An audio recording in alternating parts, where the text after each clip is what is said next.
UKSSSC paper मामले को लेकर रासीएम का बयान। कहा, छात्रों की आड़ में सरकार को बनाया जा रहा निशाना। जांच के बाद छात्रों के हित में निर्णय लेने में नहीं हटेंगे पीछे। अमर शहीद बहादुर सिंह की पुण्यतिथि। मंत्री गणेश जोशी ने शहीद को दी श्रद्धांजलि। शहीद की पुण्यतिथि पर पुष्प चक्र किया अर्पित।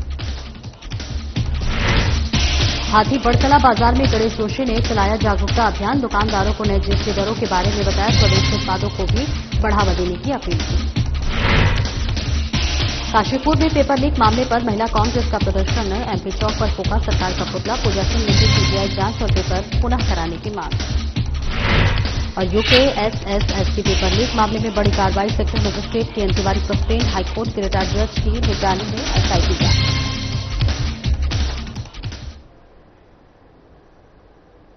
नमस्कार, स्वागत है आपका। मैं हूं आपके साथ सपना दीपक मद्देशिया। बुलेटिन का आगाज करेंगे। सैनिक कल्याण मंत्री गणेश जोशी ने अशोक चक्र विजेता अमर शहीद हवलदार बहादुर सिंह बोहरा की 18वीं पुण्यतिथि पर बिलासपुर कांडले स्थित उनके आवास पहुंचकर प्रतिमा पर पुष्प चक्र अर्पित कर श्रद्धांजलि दी और उनकी वीरता को नमन किया। इस अवसर पर मंत्री जोशी ने कहा कि शहीदों को कोई भी वापस नहीं ला सकता, लेकिन यह सरकार का दायित्व है कि वह शहीदों और उनके परिजनों के प्रति अपनी गंभीरता और संवेदनशीलता दिखाए। उन्होंने कहा कि सीएम धामी के नेतृत्व में राज्य सरकार शहीदों के सम्मान और कल्याण के लिए अनेक योजनाएं चला रही है। मंत्री गणेश जोशी ने कहा कि देहरादून में बन रहा भव्य सैन्य धाम अब निर्माण के अंतिम चरण में है और शीघ्र ही उसका लोकार्पण किया जाएगा। उन्होंने कहा कि शहीदों के परिजनों के कल्याण और उनके सम्मान के लिए राज्य सरकार निरंतर कार्य कर रही है।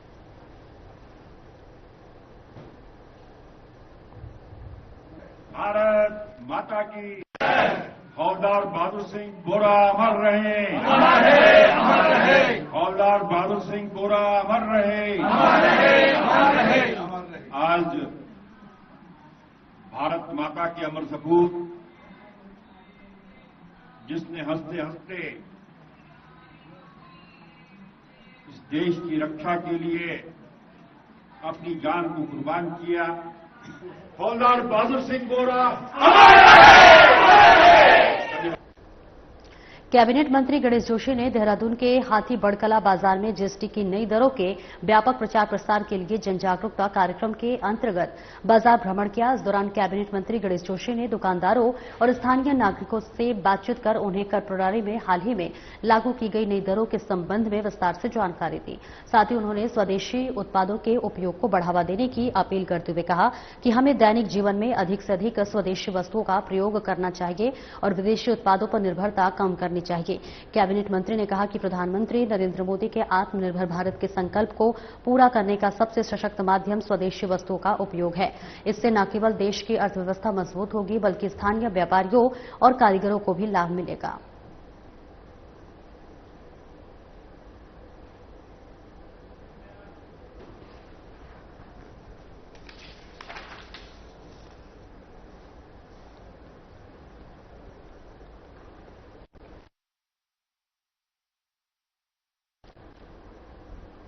और आगे बढ़ेंगे, जहां यूकेएसएसएससी पेपर मामले को लेकर मुख्यमंत्री पुष्कर सिंह धामी का बड़ा बयान सामने आया है, जिसमें युवाओं को तय करना है कि आखिर उनका आंदोलन चलाने वाला कौन है।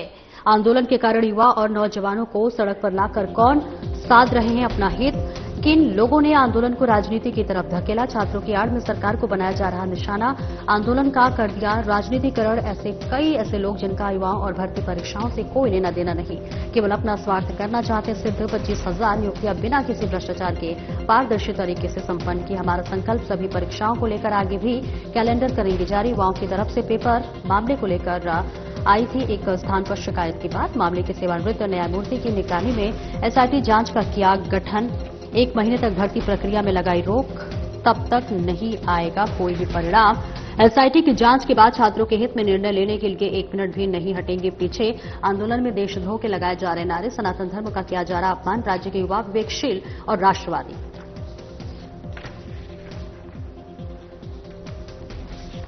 देखिए, मैंने पहले भी सभी युवाओं से मैं अपील भी करता हूं। मैं युवाओं से कल भी मैंने कहा था कि युवाओं को तय करना है कि आखिर उनका आंदोलन चलाने वाले कौन लोग हैं। आखिर उनके आंदोलन के कारण से या युवाओं को, नौजवानों को सड़क पर लाकर कौन लोग अपने हित साध रहे हैं, कौन लोग इसका पूरी तरह राजनीतिकरण कर दिया है। ऐसे लोग हैं जिनका इन युवाओं से भर्ती परीक्षाओं से कोई लेना देना नहीं है, केवल वो अपना स्वार्थ सिद्ध करना चाहते हैं। लेकिन हमारी प्रतिबद्धता है, जैसे हमने 25,000 नियुक्तियां पारदर्शिता के आधार पर करी हैं, इसी भ्रष्टाचार की हैं, हम आगे भी इस क्रम को आगे बढ़ाएंगे। हमारा संकल्प है, जो कैलेंडर है वो कैलेंडर जारी होगा। और जो वर्तमान प्रकरण आया था उसमें हमने युवाओं की तरफ से ही बात आई थी कि इस एक स्थान पर ये शिकायत आई है, इसकी जांच होनी चाहिए, निष्पक्षता से ये बात छात्रों के बीच में आनी चाहिए। तो हमने हाईकोर्ट के जज से जो है इसकी जांच के लिए उनके सुपरविजन में जांच कराने का सरकार ने निर्णय ले लिया है। एसआईटी गठित कर दी है और 1 माह तक भर्ती प्रक्रिया को पूरी तरह से रोक दिया है। कोई परिणाम आने वाला नहीं है और जो भी एसआईटी की जांच में सामने आएगा उसके आधार पर हम छात्रों के हित में जो भी निर्णय लेना होगा, हम 1 मिनट भी पीछे हटने वाले नहीं हैं। लेकिन ये भी दुर्भाग्यपूर्ण है कि छात्रों की आड़ में सरकार को निशाना बनाया जा रहा है, उसका राजनीतिकरण किया जा रहा है, देशद्रोह के नारे लगाए जा रहे हैं और सनातन धर्म का अपमान किया जा रहा है। ये निश्चित रूप से हमारे युवाओं को भी सोचना है और हमारे युवा राज्य के बहुत विवेकशील हैं, राष्ट्रवादी हैं। 2 अंतर्राष्ट्रीय सीमाओं से लगा हुआ हमारा प्रदेश है, ये पूरा देवभूमि है। देवभूमि के लोग निश्चित रूप से इस विचार करके वो आगे बढ़ेंगे। यूके एसएसएससी के पेपर लीक मामले में महानगर महिला कांग्रेस कमेटी के तत्वाधान में कांग्रेस कार्यकर्ताओं ने एमपी चौक पर प्रदर्शन कर प्रदेश सरकार का पुतला फूंका।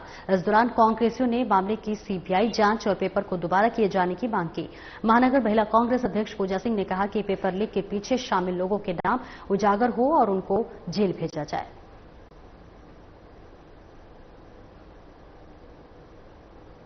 आ रहा है, पेपर दे रहा है, उसके साथ जो ये आप कार्य कर रहे हैं ये वाकई में बहुत शर्मसार है, क्योंकि देश का बच्चा हर एक का बच्चा है और अगर वो मेहनत कर रहा है किस तरीके से वो अगर आप पहाड़ों के दूरगामी स्थानों में देखेंगे तो बहुत गरीबी से बच्चे पढ़ते हैं और तैयारी करते हैं और पेपर के लिए यहाँ आते हैं और उसके बाद पेपर लीक हो जाता है और जाता है। और जब हम ये मांग कर रहे हैं कि इसको रद्द किया जाए और सीबीआई की इसमें आयोग के खिलाफ जांच की जाए। आगे बढ़ेंगे, जहां गांधी पार्क में पार्टी कार्यकर्ताओं के साथ कांग्रेस के प्रदेश अध्यक्ष करण महरा बैठे। धरने पर बैठे युवाओं को दिया अपना समर्थन, युवाओं की लड़ाई में पूर्ण सहयोग देने का दिया भरोसा। राज्य सरकार पर लगाए गंभीर आरोप। प्रदेश के युवाओं के साथ मजबूती से खड़ी कांग्रेस। करण महरा ने कहा, सरकार ने युवाओं को दिया धोखा। युवा नकल माफिया से बचने के लिए संघर्ष। नकल पेपर लीक और भर्ती घोटाले में बीजेपी नेताओं के नाम आए सामने। सीबीआई जांच में करने काट रही सरकार।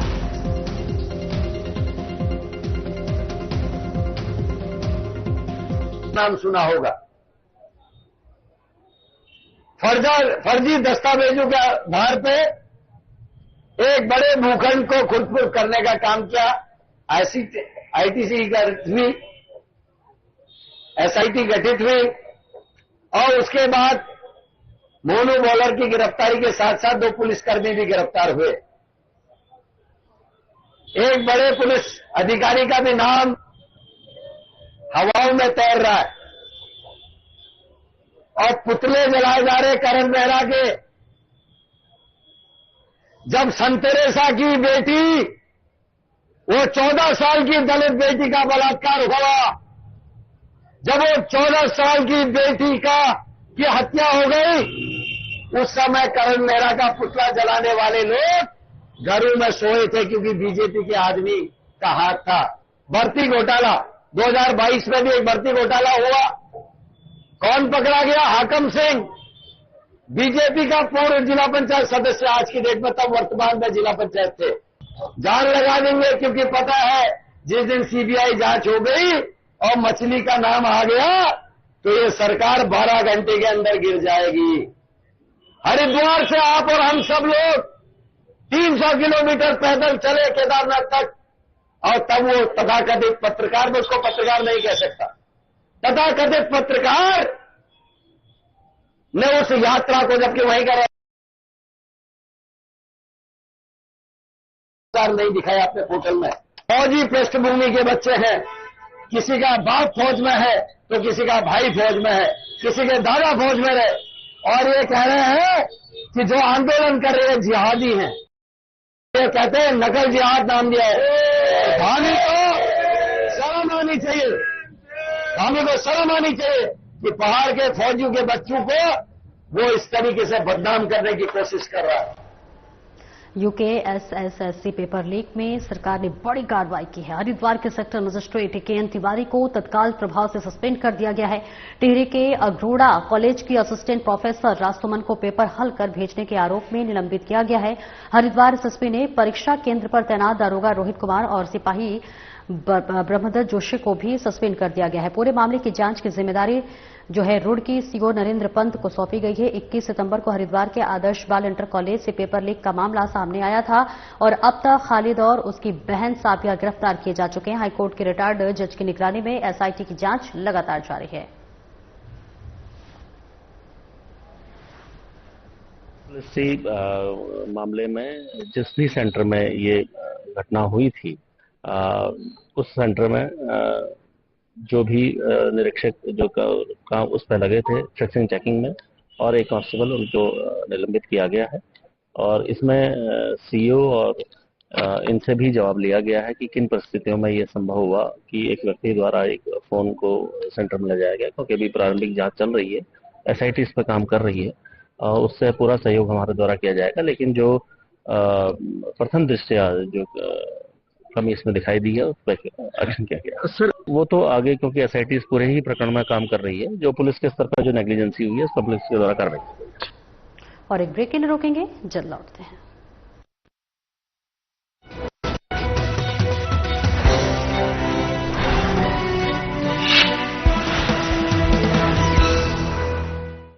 स्वच्छता ही सेवा है 2025 पखवाड़ा।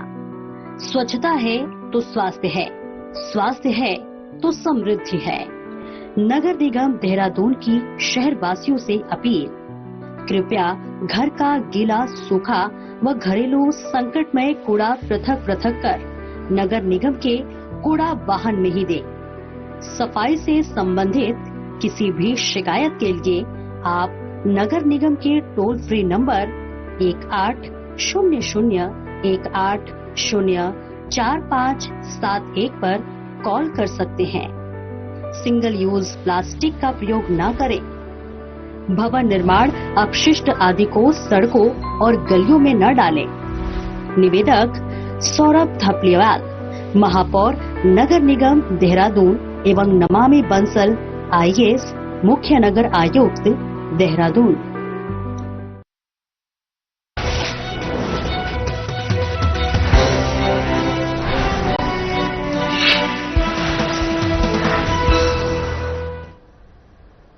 ब्रेक के बाद एक बार फिर से स्वागत है आपका। खबरों में आगे बढ़ेंगे। भारतीय किसान यूनियन के राष्ट्रीय प्रवक्ता राकेश टिकैत नारसन कला पहुंचे।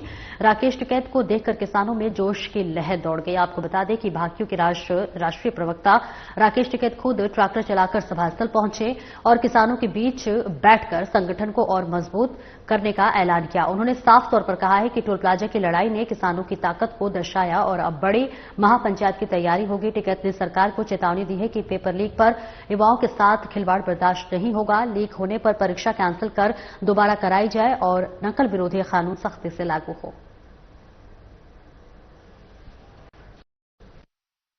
क्षेत्र वाइज पंचायत, जिले वाइज पूरे देश भर में चली हुई है, तो उसी के तहत आज यहाँ की थी। कल की शामली जिले में, परसों की हापुड़ में है, 27 तारीख की, 28 तारीख में मेरठ की है। तो हर रोज मीटिंगें चलती रहती हैं। तब इस सरकार की योजनाओं का सब है, फसलों के दाम कम और जमीनों के दाम ज्यादा, तो जमीन बिकने का जो ये खरीद का जो प्रोग्राम चला रखा सरकार ने कि इनकी जमीन ले लो। पूरे देश भर में पेपर लीक होते हैं। एक बहाना है सरकार का कि हम इनको रोजगार दे रहे, पेपर लीक कर दो और फिर बाद में जाकर कैंसिल करना पड़ता, नहीं तो कुछ लोग उसमें से अपना हो जाते हैं। वो देखो गलत थी उनकी। अच्छा, ये अभी मंचों पे सुना? हाँ, नहीं, वो गलत थी, वो ध्यान नहीं रहा। खुदा देश के लोग आए थे, हम साउथ एशिया की तरफ से वहां पे हमने बोल रहे थे, हमने उनका मुद्दा उठाया था। राजकीय प्राथमिक विद्यालय पटवानी की भोजन माता लक्ष्मी देवी की प्रगतिशील भोजन माता संगठन के साथ उप जिलाधिकारी को ज्ञापन देने पहुंची। ज्ञापन में उन्होंने विभाग पर नियमों की अनदेखी कर उन्हें विद्यालय से निकालने की कोशिश करने का आरोप लगाया। उन्होंने बताया कि उन्हें नए नियमों का हवाला दिया जा रहा है, जिससे उनकी रोजी रोटी खतरे में पड़ गई है। वहीं प्रगतिशील भोजन माता संगठन के अध्यक्ष शारदा देवी का कहना है कि भोजन माता को 50 बच्चों से कम होने की स्थिति पर ही विद्यालय से निकाला जा सकता है, जबकि स्कूल में 62 बच्चे होने के बावजूद लक्ष्मी देवी को निकालना नियम के विरुद्ध है। उन्होंने कहा है कि लक्ष्मी देवी गरीब और असहाय विधवा महिला हैं, उनके परिवार में कोई नहीं जो उनका भरण पोषण कर सके।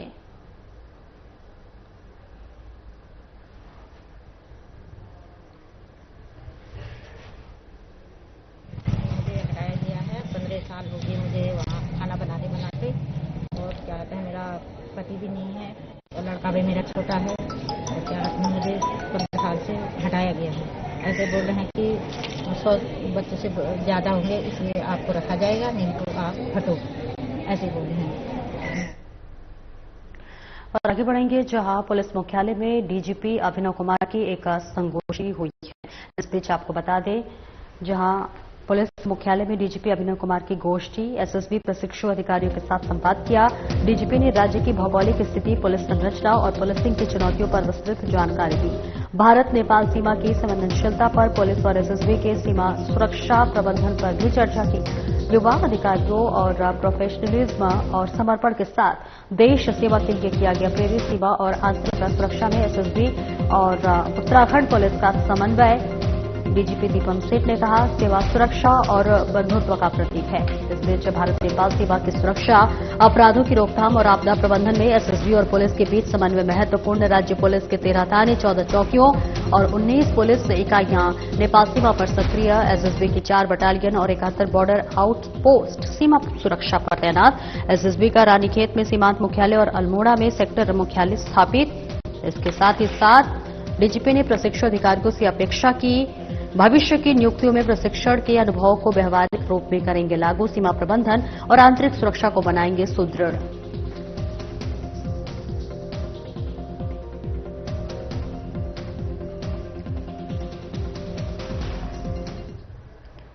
देवभूमि उत्तराखंड के लिए रोपवे परियोजनाएं गेम चेंजर साबित हो सकती है। दुर्गम पहाड़ी रास्तों की मुश्किलें आसान होंगी, धार्मिक पर्यटन को गति मिलेगी और राज्य की अर्थव्यवस्था को नई रफ्तार मिलेगी। इन प्रोजेक्ट से स्थानीय रोजगार सृजन, समय की बचत और आपदा प्रबंधन में भी मदद मिलेगी। सोनप्रयाग से केदारनाथ तक बनने वाला 12.9 किलोमीटर लंबे रोपवे अडानी इंटरप्राइजेस 4081 करोड़ की लागत से बना रही है। इसके बने जाने के बाद से आपको बता दें कि श्रद्धालुओं को 9 से 12 घंटे की कठिन पैदल चढ़ाई नहीं करनी होगी और वे मात्र 36 मिनट में केदारनाथ धाम पहुंच सकेंगे। सचिव पर्यटन धीराज गर्ब्याल ने कहा है कि औली रोपवे प्रोजेक्ट को लेकर भी बड़ी तैयारी चल रही है। जोशीमठ औली रोपवे की डीपीआर तैयार होकर शासन को भेजी जा चुकी है। हालांकि भूदसाव की वजह से फिलहाल प्रोजेक्ट पर रोक लगी है, लेकिन पर्यटन विभाग का कहना है कि वे इसे फिर से शुरू करने की दिशा में काम कर रहे हैं। इस प्रोजेक्ट के पूरे होने के बाद औली में वर्ल्ड गेम्स और अंतर्राष्ट्रीय स्तर के स्नो इवेंट्स आयोजित किए जा सकेंगे। उत्तराखंड में रोपवे प्रोजेक्ट्स पर काम तेजी से चल रहा है। केदारनाथ, हेमकुंड साहिब और यमुनोत्री जैसे प्रमुख धार्मिक स्थलों के साथ औली जैसे एडवेंचर डेस्टिनेशन को जोड़ने का प्रयास से राज्य के पर्यटन को नई उड़ान मिलेगी। आने वाले सालों में उत्तराखंड का रोपवे नेटवर्क देश के सबसे आधुनिक नेटवर्क्स में शुमार हो सकता है। जो ब्रेडकोल ने इंस्पेक्शन किया था तो उसमें उन्होंने बताया था कि इसमें इसको रोकना ठीक है, तो अभी हमारी कार्रवाई भी चली रही है इसमें। तो फिलहाल तो इसको अभी हम लोग चालू नहीं कर रहे हैं, लेकिन आने वाले समय में वहाँ पे टूरिज्म आपके को गति पकड़े और साथ ही साथ जो आपका विंटर में टूरिस्टों का आवागमन हमारा ज़्यादा बढ़े, इस रोपवेज में तो हम लोग काम कर ही रहे हैं, लेकिन साथ ही साथ में वहाँ पे एडवेंचर टूरिज्म कैसे प्रमोट हो तो उसके लिए भी हम लोग अपनी ओर से कार्रवाई कर रहे हैं। तो एक हमारी टीम संयुक्त रूप से चाहे गढ़वाल मंडल हो, टूरिज्म और आईटीबीपी के साथ मिलके और साथ में स्पोर्ट्स डिपार्टमेंट मिलके हम लोग औली में विंटर गेम्स वगैरह स्टार्ट करने जा रहे हैं। तो उसमें जितने भी इक्विपमेंट्स हैं हमारे जो रखे हुए हैं वहाँ पे, है उसका ये कहना है कि जो अलाइनमेंट पहले था तो उसको वो ठीक नहीं है तो उसको चेंज करना चाह रहे हैं। तो उसके लिए हम इसका परीक्षण करवा रहे हैं कि वाकई में क्या हम अपने स्तर से उसको चेंज कर सकते हैं या नहीं। तो इसमें NHLML को जो नेशनल हाईवेज अथॉरिटी की अपना विंग है जिनको ये रोपेज का सारा काम हम लोगों ने दिया है, तो उनको हम लोगों ने कमेंट्स के लिए लिखा है कि आप अपनी इसमें राय दें। इसी वो राय देंगे कि जो अलाइनमेंट वो अपना नया चेंज करना चाह रहे हैं तो उसमें हम आगे कैसे बढ़ सकते हैं। तो वित्त विभाग के परामर्श के बाद फिर हम लोग इसमें आगे बढ़े। मैंने उनको एक रिक्वेस्ट की है कि वो जोशीमठ से लेकर जोशीमठ में औली में एक रोपे का काम वो अपना देखे हैं। तो उन्होंने अपनी उसकी फिजिबिलिटी भी अपना चेक कर ली है, तो उसको पॉजिटिव लिस्ट में उन्होंने डाला है। तो आने वाले समय में उसकी DPR भी तैयारी उसकी शुरू हो गई है, तो उसको भी हम लोग दे रहे हैं और साथ में नैनीताल का भी दे रहे हैं। तो उसकी भी फिजिबिलिटी उन्होंने देख ली है और कार्तिक स्वामी टेम्पल की तरफ भी हम लोग देख रहे हैं उसमें कि क्या फ्यूचर में इसको हो सकता है। लेकिन दो आपकी जो मेन योजनाएं इसके अलावा नैनीताल और औली की, तो वो भी NHLML जो है अपने हिसाब से जो DBFOP काशीपुर के हालात को लेकर उत्तराखंड हज कमेटी के पूर्व चेयरमैन मौलाना जाहिद रजा रिजवी ने इमामों के साथ काशीपुर SP अभय सिंह से मुलाकात के इस दौरान उन्होंने आई लव मोहम्मद के नाम पर शहर का माहौल बिगाड़ने वालों की कई कड़े शब्दों में निंदा की। साथ ही आरोपियों के खिलाफ सख्त कार्रवाई की मांग की। उन्होंने कहा कि पुलिस ने कुछ निर्दोषों पर भी शिकंजा कसा है, जिससे क्षेत्र में खौफ और दहशत का माहौल है। इस पर रोक लगाते हुए नगर क्षेत्र का माहौल पुनः साजगार बनाने का प्रयास किया जाए। उन्होंने कहा है कि शहर में दहशत और खौफ को जल्द से जल्द समाप्त किया जाए, जिससे कि पुनः शहर में अमन कायम हो सके।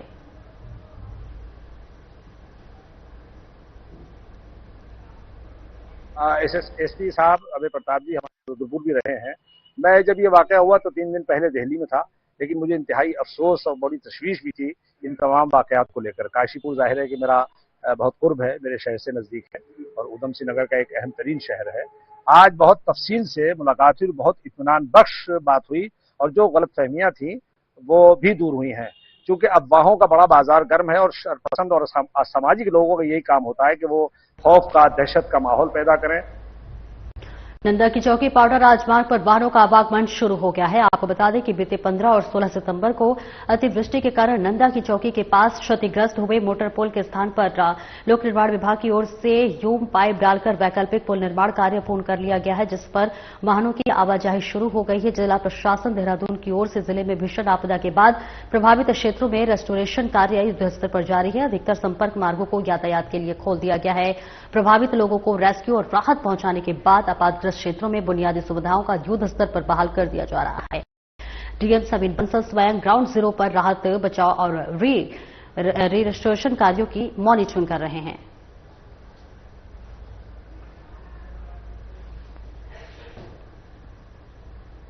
उत्तराखंड पुलिस का डिजिटल सशक्तिकरण अपराधों पर आधुनिक तरीके से नजर रखने और त्वरित कार्रवाई सुनिश्चित करने के लिए CCTNS पोर्टल के माध्यम से जो है थानों का हर कार्य ऑनलाइन संपन्न किया जा रहा है। लेकिन अब तक अधिकतर थानों में केवल 1-2 कर्मियों की तरफ से ही यह कार्य संचालित किया जा रहा था, जिससे कि उनके अवकाश या फिर स्थानांतरण होने के कार्य प्रभावित हो जाता था।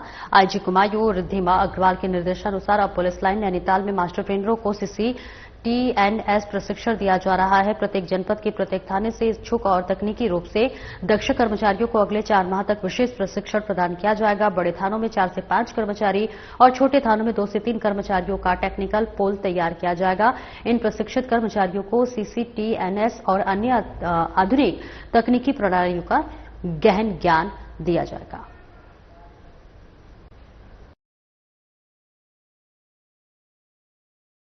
अत्याधुनिक होते जा रहे हैं, उसी तरीके से जरूरी है कि इसकी क्राइम के अगेंस्ट जो फाइट है वो भी निरंतर आधुनिकता की ओर बढ़े। और इतने स्टेक होल्डर डिपार्टमेंट्स हैं, इतने राज्य हैं, आपसी समन्वय करने के उद्देश्य से, आपसी इंफॉर्मेशन शेयरिंग को करने के उद्देश्य से भारत सरकार ने काफी ऐसे पोर्टल्स डिवाइस किए हैं जो क्राइम स्पेसिफिक हैं। परंतु हम लोग देखते हैं कि हमारे पास ऐसे संसाधन,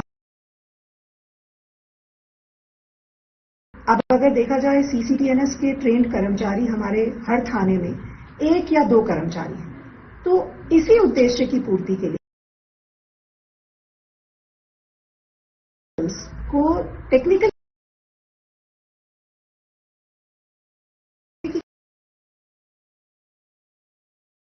कर्मचारी और छोटे थानों में 2 से 3 कर्मचारियों को ट्रेन करें, जिससे कि हमारे सारे पोर्टल्स का भी इफेक्टिव यूज हो और सीसीटीएनएस पर भी हम अच्छे यूज से अपनी पुलिस की क्राइम कंट्रोल की स्ट्रैटेजी और वर्कआउट करने की स्ट्रैटेजी पर इफेक्टिव तरीके से काम कर सकें।